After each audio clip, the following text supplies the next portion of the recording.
Vascular surgery அப்படின்னா என்ன?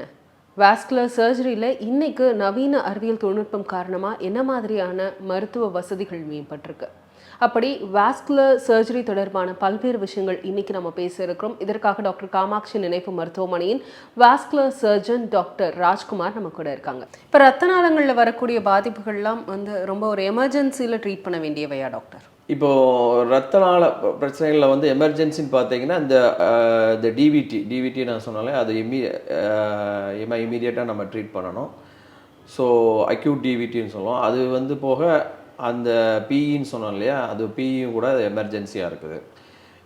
இது தவிர சில பேர் இப்போ ஆக்சிடெண்ட்டில் அடிபட்டு வருவாங்க. அவங்களுக்கு ரத்தப்போக்கு அதிகமாக இருக்கலாம். ஸோ அது ட்ராமான்னு சொல்லுவோம். ட்ராமாவில் ஒரு ப்ளீடிங் இருக்குது அப்படின்னா அதுவும் ஒரு எமர்ஜென்சி. அப்பவும் வாஸ்குலர் சர்ஜன்ஸ் தேவைப்படலாம். ஸோ எங்கே ரத்த குழாயில் ப்ளீடிங் இருந்தாலும் அது இப்போது ஹார்ட்டு, மூளை தவிர மற்ற எல்லா ரத்த குழாயும் நம்ம ட்ரீட் பண்ணுறது வாஸ்குலர் சர்ஜன்ஸ் தான்.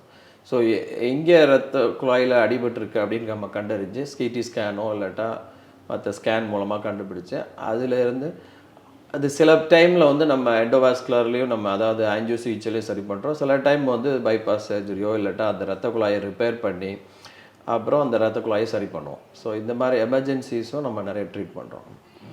பொதுவாக பார்த்தோம் அப்படின்னா இந்த மாதிரி ரத்த நாளங்களில் பிரச்சனை வருது, பாதிப்புகள் வருது அப்படின்னா அதுக்கும் ஜெனட்டிக் காரணங்களும் தொடர்பு உண்டா டாக்டர்? வீட்டில் யாருக்காவது ஏற்கனவே இருந்திருக்கு, அதனால் இவங்களுக்கு அந்த பாதிப்பு இருக்குது அப்படின்னு நம்மளால் சொல்ல முடியுமா?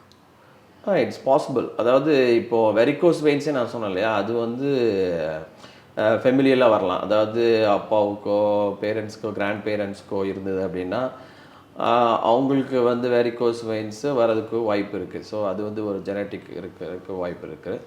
இது தவிர சில பிறவியிலே சில இரத்த குழாயில் மாறுபாடுகள், அதாவது மால்ஃபார்மேஷன் சொல்லுவோம். அதாவது பிறவியிலே எப்படி மருக்கள்லாம் வருதோ அதே மாதிரி இரத்த குழாயிலே ஒரு சில டைம் டேமேஜ் ஆகி ஒரு கட்டி மாதிரி ஃபார்ம் ஆகலாம்.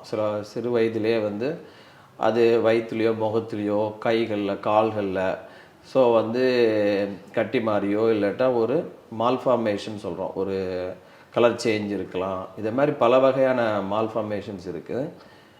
சில மால்ஃபார்மேஷன்ஸ் பார்த்திங்க அப்படின்னா ரத்தம் போக்கு கம்மியாக இருக்கும். ஸ்பீடு அதாவது லோ ஃப்ளோ அப்படின்னு சொல்லுவோம். சில டைம் ஹை ஃப்ளோனால் ரத்த குழாயில் அதிகமாக ரத்தம் போய் அது ரத்த குழாய் வீக்கம் மாதிரி கட்டி மாதிரி ஃபார்ம் ஆக சான்ஸ் இருக்குது. ஸோ இதை மாதிரி ஜெனட்டிக் டிசீசஸும் இருக்குது. அந்த மாதிரி மால்ஃபார்மேஷன்லாம் இருந்ததுன்னா அது என்ன டைப் ஆஃப் இரத்த குழாய் மாறுபாடுகள் அப்படின்னு நம்ம கண்டுபிடிச்சு சிடி ஸ்கேனோ இல்லை எம்ஆர்ஐ ஸ்கேன் அது மாதிரி பண்ணி அது என்ன டைப் ஆஃப் ப்ராப்ளமோ அதுக்கேற்ற மாதிரி நம்ம ட்ரீட்மெண்ட் பண்ணுவோம். சில டைம் அதை ஆஞ்சியோ சிகிச்சை மாதிரி சில எண்டோவாஸ்குலர் ட்ரீட்மெண்ட்லேயே சரி பண்ணுறோம்.